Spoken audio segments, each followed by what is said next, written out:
Good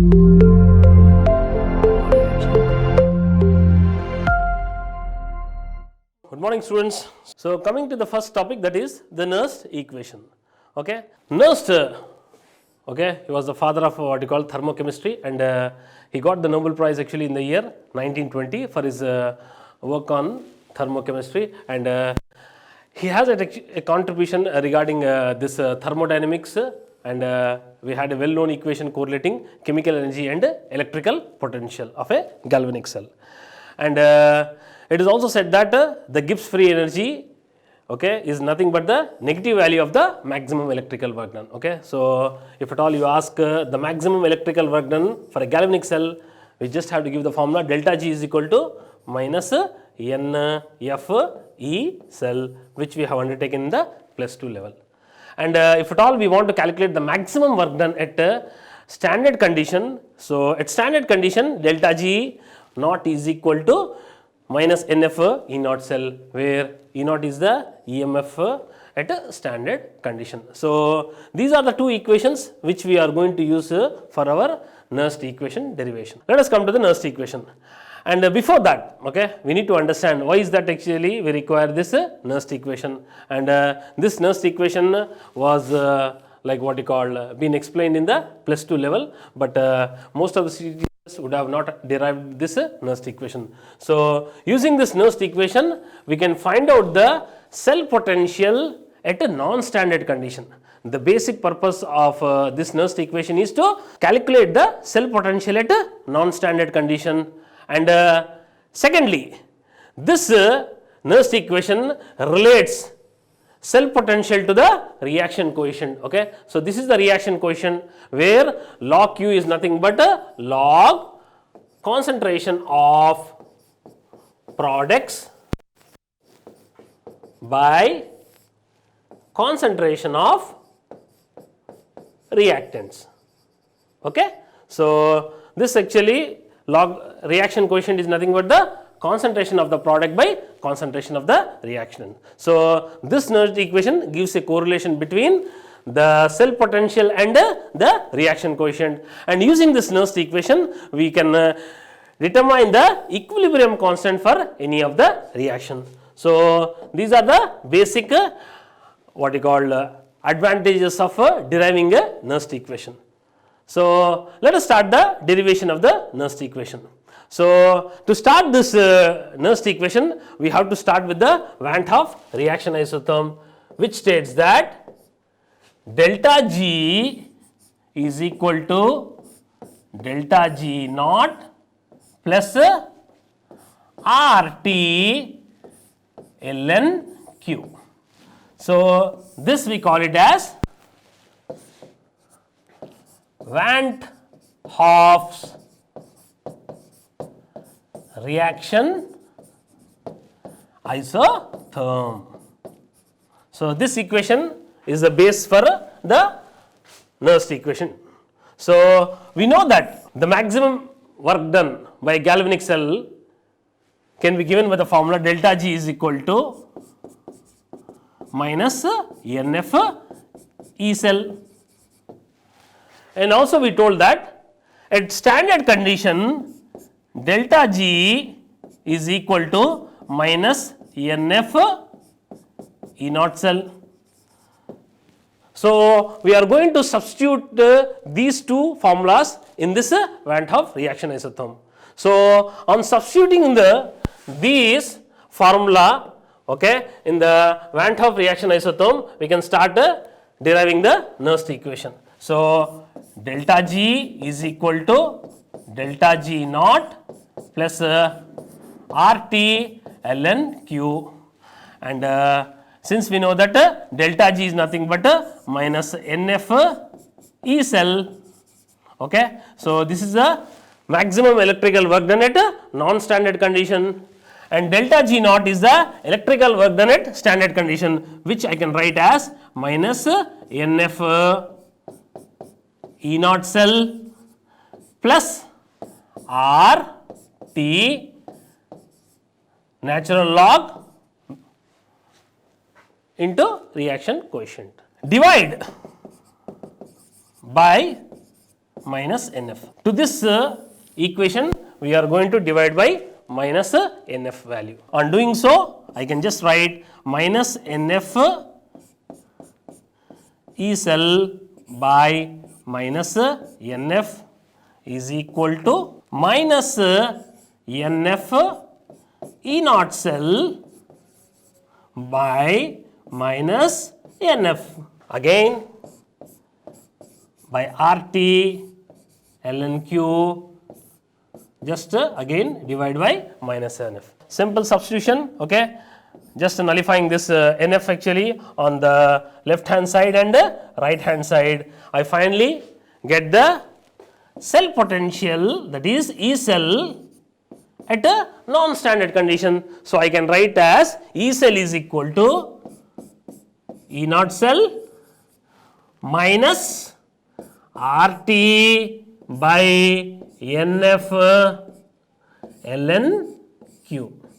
We should remember that the log which we are using is the log base C. So, if at all I want to convert that natural log to log base 10, I just have to multiply by 2.303. So, I can just also write as E cell is equal to E naught cell minus 2.303 into RT by NF log base 10 Q. Okay. So, this is the way I can make sure that we have derived the Nernst equation. Let us actually try to understand step by step again. We started with the Van 't Hoff's reaction isotherm, that is delta G is equal to delta G naught plus RT ln Q. Okay. So, this log is nothing but log base E. Okay. And where Q is the reaction coefficient, nothing but the concentration of the product by concentration of the reactants. Followed by, okay, we have substituted delta G with this formula minus NFE, and for delta G again we have substituted minus NF E naught. Okay. We are substituting these two formulas in the Van 't Hoff's reaction isotherm. On substituting, we get just this kind of equation, minus NF is equal to minus NF E naught plus RT ln Q. And once I just have to divide with NF, okay, I just get the final answer, that is E naught is equal to E naught minus RT by NF ln QC. So, this is where we have derived the Nernst equation, and further, okay, we should know that the log we are using is log base C, it is not the log base 10. So, just multiply by 2.303, it converts to log base 10. This is the way, okay, and we should remember that N is the number of moles of electrons transferred in the balanced equation.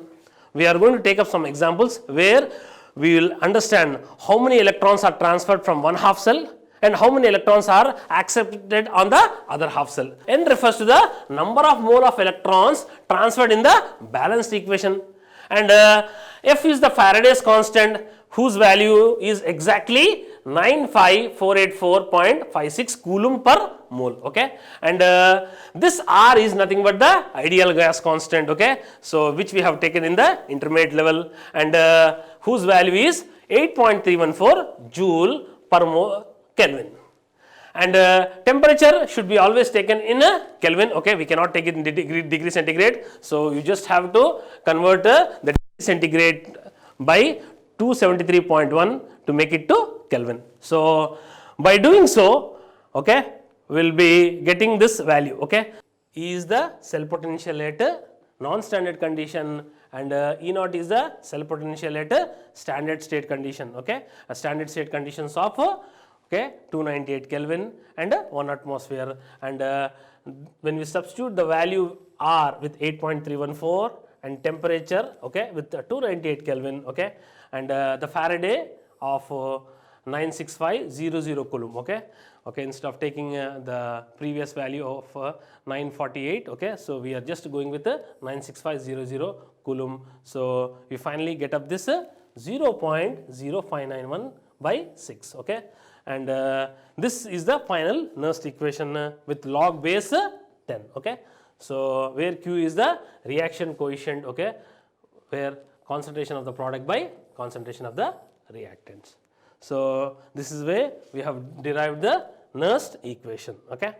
And using this Nernst equation, we can find out the cell potential of any of the half cell. Okay. For example, okay, we have got a half cell reaction where a ion is taking n number of electrons to form the respective metal. Okay. Since we are talking about the reduction half cell, okay, so let us take a simple example. Okay. We have got copper plus 2 reacting with 2 electrons to form copper solid. Okay.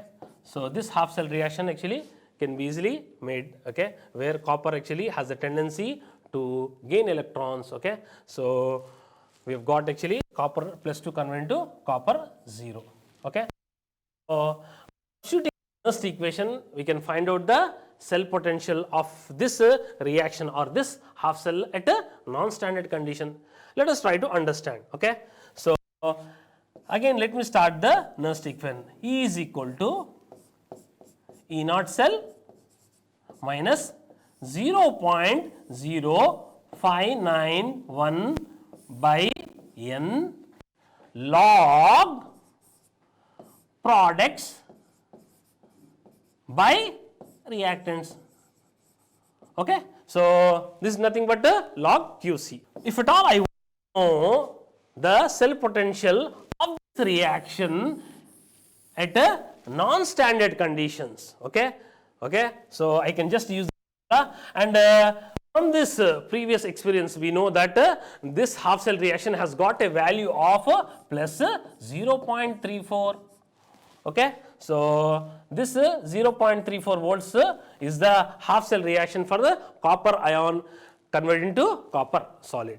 So I can just substitute the values 0.34 minus, and here since there are 2 electrons actually involved in this half cell reaction, I can write this as 0.0591 by 2. Okay. Now what is the product here? The product is the copper, okay, solid with a 0 oxidation state. I can write copper solid, and what about the reactant? The reactant actually I can just write copper plus 2 aqueous. Okay. So copper plus 2 aqueous. Okay. And we should know that for any of the metal we should always take the concentration as 1. Okay. So the value is always 1. In this way I can just write this as 0.34 minus 0.0591 by 2, 1 by copper plus 2. Okay. So it's very easy for me, okay, to find out the concentration of copper plus 2 ion. Whenever I say that we have got the copper metallic strip dipped in copper sulfate solution, and I want to calculate the half cell potential at a non-standard condition. If at all I know the value of the concentration of Cu plus 2 ion, I can substitute the value of Cu plus 2 ion in mole per liter and calculate the cell potential at a non-standard condition. This is what actually we need to understand, and this equation holds very well for any of the half cell reaction. Again let me repeat. So to find out the half cell reaction for any of the half cell, E naught minus 2.303 RT by NF log solid by the aqueous concentration. This we have taken for copper, and the same thing can be done for zinc or any other ion. This is the way we just actually found out that for a pure solid, okay, the concentration actually is always taken as 1. Okay. So at a standard condition of 298 Kelvin. And using this Nernst equation, we can also derive the equilibrium constant for any of the reaction. Let us try to understand how to derive the equilibrium constant using this Nernst equation. Let us start again the Nernst equation. We know that from the Nernst equation, okay, E cell is equal to, that means cell potential at a non-standard condition is equal to E cell, that is the cell potential at standard condition, minus 2.303 RT by NF log base 10 Q. So Q or QC, it means the same. So it's nothing but the concentration of the product by concentration of the reactants. We should know that at equilibrium condition, this value, okay, is 0. At equilibrium condition, actually the rate of the forward reaction is also equal to the rate of the backward reaction. In those cases, this actually the concentration actually can be written as Kc, that is nothing but the equilibrium constant. I can say that at equilibrium condition, this value will be 0 is equal to E naught cell minus, I can just actually substitute R with 8.315 and temperature as 298 Kelvin, okay, and this Faraday's 96500 Coulomb, okay, will make me the answer. I can just write the straightforward answer 0.0591 by N log Kc, where Kc is the equilibrium constant. And I just have to get on the other side where I can write E naught cell is equal to 0.0591 by N is the number of moles of electrons transferred in a balance equation log Kc, that is the equilibrium constant. And finally, E naught cell into N by 0.0591 is equal to log Kc, and you should know that this log is log base 10. With this equation, okay, which has been derived from the Nernst equation, I can find out the equilibrium constant for any of the reaction. Let us try to summarize how we have derived the equilibrium constant using a Nernst equation. We started actually with this, okay, the basic Nernst equation where the half cell cell potential at non-standard condition is equal to E naught minus RT by NF ln QC, and we told very clearly that at equilibrium this value is 0 and QC is equal to Kc, okay. So at equilibrium constant actually, so we have got the Kc value. So since we have to get this on the other side, I can just write as E naught is equal to RT by ln Kc by NF. This actually log actually is the log base C. If at all I want to convert this log into, I just log base 10, I have to multiply by 2.303, okay. So in this manner we can actually what you call get the value of the equilibrium constant using Nernst equation, and this is used to calculate for any of the oxidation reduction reactions, but thing is that it should be having a standard condition cell potential. Once we know the E cell value at standard condition, and we can easily find out the equilibrium constant for any of the reaction. For example, if at all I just have to write about the galvanic cell, okay, so I can just write Zn plus Cu plus 2 will give Zn plus 2 plus Cu solid, where zinc is oxidizing from 0 to plus 2 and copper is reducing from plus 2 to 0. If at all I know the concentration of this and concentration of copper plus 2 ions, I can easily make out actually what you call the equilibrium constant. If these values are like what you call same, then we can easily make out the equilibrium constant for any of the reaction.